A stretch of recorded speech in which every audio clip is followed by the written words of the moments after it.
এই রায়ে মোট আসামি ছিল ১৬ জন। তার মধ্যে অন্যতম ছিলেন স্থানীয় এমপি সাইফুল ইসলাম, তাকে মৃত্যুদণ্ড দেওয়া হয়েছে।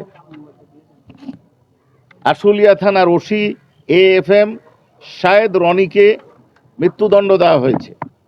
SI আব্দুল মালেককে মৃত্যুদণ্ড দেওয়া হয়েছে।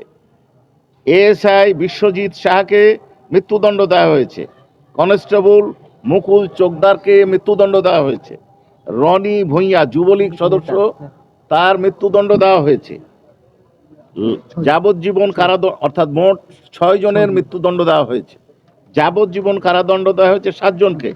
তারা হলেন DIG Syed Nurul Islam, SP Asaduzzaman Ripon, additional SP Abdullahil Kafi, additional SP Shahidul Islam, inspector তদন্ত Masudur Rahman, inspector operation Nirmal Kumar Das, inspector DB Arafat Hossain Arzu.